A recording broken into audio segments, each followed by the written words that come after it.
আমার এই একটা প্রশ্নের জবাব আপনারা দেন। আপনাদের কাছে আমার এই একটা প্রশ্ন, বইয়ের আইন মানুষকে কখনো পরিবর্তন করতে পারে না, যদি মনের আইনে থাকে হ্যাঁ। অর্থহীনা নিম্নবিত্ত মধ্যবিত্ত পরিবারের মানুষগুলি বোঝে, মানুষগুলি জানে এই পৃথিবীটা কত কষ্টের, এই পৃথিবীতে টিকে থাকা কতটা কষ্ট, এই পৃথিবী ভোগান্তির টের। আসসালামু আলাইকুম, আশা করি সবাই ভালো আছেন। আলহামদুলিল্লাহ আমিও ভালো আছি।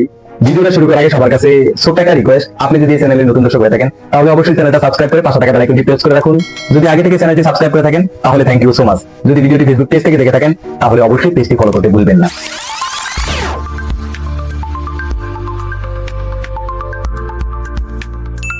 আমার জন্মের পর থেকেই দেখে আসছি বা দেখতে আইতে আসি, আমাদের বাংলাদেশে যখন কোনো বিখ্যাত ব্যক্তিবর্গ, যখন কোনো বড় লেভেলের রাজনীতিবিদ বা যখন কোনো অর্থ আধিপত্যের মালিক অসুস্থ হয় বা বিশেষ কোনো রোগে পড়ে, তখন তাদের চিকিৎসা বাংলাদেশে হয় না, তখন তাদেরকে বিদেশে পাঠাতে হয়, রাষ্ট্রীয় খরচে হোক বা তাদের নিজস্ব অর্থায়নে হোক। তখন তাদের চিকিৎসা বা তাদের অপারেশন করার প্রয়োজন হইলে তাদের অপারেশন আমাদের বাংলাদেশের হসপিটালে হয় না। কিন্তু কেন হয় না, তাদেরকে কেন বিদেশে পাঠানো হয়, এই প্রশ্নটা আমার মনে হয় না আজ পর্যন্ত রাষ্ট্রের কাছে বা রাষ্ট্রের দায়িত্বে যারা আছে তাদের কাছে কেউ করছে। কেন তাদেরকে বিদেশে পাঠানো হয় চিকিৎসার জন্য? তারাও রাষ্ট্রের নাগরিক, আমিও তো রাষ্ট্রের একজন নাগরিক, আপনিও তো রাষ্ট্রের একজন নাগরিক। তাহলে সেম রোগের সেম চিকিৎসার জন্য যদি তাদেরকে বিদেশে পাঠানো হয়, তাহলে আমার চিকিৎসা কেন এই হসপিটালে হয়, এই যন্ত্রপাতি দিয়েই হয়? এমন কোনো প্রশ্ন কেউ কখনো করেন নাই, আর করলেও কেউ মূল্যায়ন করে না।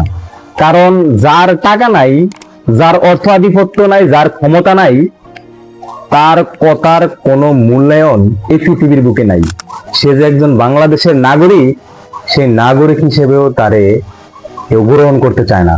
এখন আমার কথা হইল, যদি বিশেষ কোনো অসুস্থতায় তাদের চিকিৎসা বাংলাদেশে না হয়, বাংলাদেশের হসপিটালে না হয়, তাহলে তারা সারা জীবন রাজনীতি কইরা, তারা সারা জীবন দেশের সেবায় নিয়োজিত থাইকা, তারা সারা জীবন চিকিৎসা খাতে কাজ কইরা করছেটা কি?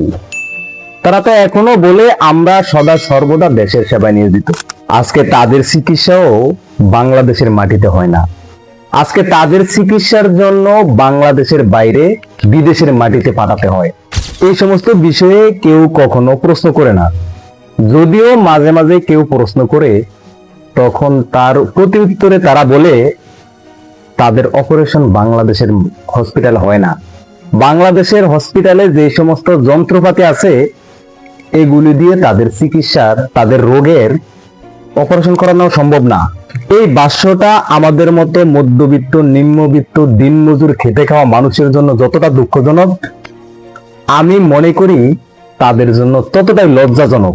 যদি বাংলাদেশের হসপিটালে আপনাদের চিকিৎসা করানো না যায়, বাংলাদেশের হসপিটালের যন্ত্রপাতি দিয়া আপনাদের অপারেশন করানো না যায়, তাহলে এই হসপিটালে এই যন্ত্রপাতি দিয়া একজন নিম্নবিত্ত মধ্যবিত্ত দিনমজুর খেটে খাওয়া অসহায় মানুষের অপারেশন কিভাবে করানো হয়? আমার এই একটা প্রশ্নের জবাব আপনারা দেন। আপনাদের কাছে আমার এই একটা প্রশ্ন। এখন আমার মতে যারা চিকিৎসা খাতে উন্নয়ন করতে পারে নাই, তাদের অসুস্থতায় তাদেরকে এই হসপিটালে রাইখা এই বাঙ্গাসুরা যন্ত্রপাতি দিয়ে তাদের অপারেশন করানো উচিত, তাদের অপারেশন করানো দরকার। তাহলে তারা বুঝতে পারতো সঠিক সময়ে সঠিক রোগের সঠিক চিকিৎসা না পাইলে তার কাছে পৃথিবীটা কতটা ভয়ঙ্কর মনে হয়, কতটা কষ্টের মনে হয়। এখন এই বিষয়গুলো তো এরা কখনো উপলব্ধি করতে পারে না, কারণ সে অসুস্থ হওয়ার আগেই তার বাসার সামনে হেলিকপ্টার আয়া হাজির, বা কেউ না কেউ বিমানের টিকিট পাঠিয়ে দিয়েছে বিদেশে নিতে তার চিকিৎসার জন্য। তাহলে তারা কেমনে বুঝতে পারবে অতব্র হসপিটালে চিকিৎসার অভাবে স্বজন হারানোর যন্ত্রণা বা চিকিৎসার কষ্টটা কতটা ভয়ঙ্কর, কতটা যন্ত্রণাদায়ক? চিকিৎসাহীনতায় পৃথিবী থেকে বিদায় নেওয়াটা কতটা ভয়াবহ যন্ত্রণা। কারণ তারা বিখ্যাত ব্যক্তিবর্গ, তাদের জন্য রাষ্ট্রীয়ভাবে খরচেরও অপশন আছে, আবার তাদের নিজেদেরও টাকা পয়সার অভাব নাই। তাহলে কেন সে বাংলাদেশের চিকিৎসা খাত নিয়ে চিন্তা করবে? তাহলে কেন সে বাংলাদেশের মাটিতে চিকিৎসার অভাবে দুকে দুকে মরবে?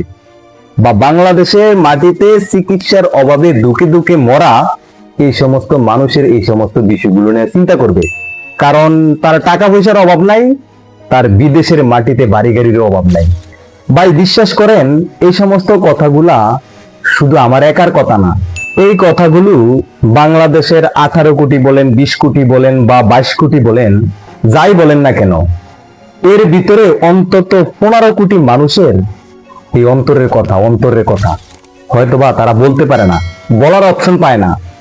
তাই আমি আজকে সোশ্যাল মিডিয়ার মাধ্যমে এই বিষয়গুলো আপনাদের সামনে তুলে ধরলাম। এই সমস্ত কথাগুলো শুনে হয়তোবা আপনাদের অনেকে কষ্ট পাইতে পারেন, অনেকে আবার আমার শত্রুও ভাবতে পারেন। আপনি একটু নীরবে একাকিত্ব চিন্তা করে দেখেন তো, আসলে যে সমস্ত কথাগুলো আমি বলছি, এই সমস্ত কথাগুলো কি আমি অযৌক্তিক কোনো কথা বলছি কিনা?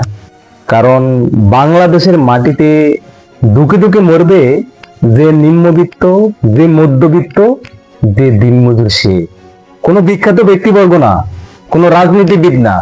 আজকের মতো এই পর্যন্তই। আমার ভিডিও শুরু থেকে এখন পর্যন্ত আমার কথায় যদি কেউ কষ্ট পায় থাকেন, দয়া করে আমাকে আন্তরিকভাবে ক্ষমা করে দিবেন। কারণ আমার এই কথাগুলো সবাই পজিটিভ ভাবে নিতে পারবে বলে আমার মনে হইতেছে না। অনেকে আমার এই কথাগুলোকে নেগেটিভ ভাবে নিবে। তো সবার প্রতি আবারও আমার রিকোয়েস্ট থাকবে, আমার এই কথাগুলোকে নেগেটিভ ভাবে না নিয়া পজিটিভলি একটু চিন্তা করে দেখেন। যদি আমি ভুল কিছু বলে থাকি, সেটাও আমার ভিডিওর কমেন্ট বক্সে জানায়েন, বলে আপনি এটা ভুল কইছেন। আল্লাহ তাআলা বাঁচিয়ে রাখলে সামনে আবার দেখা হবে নতুন কোনো বিষয়ে, নতুন কোনো ভিডিওতে।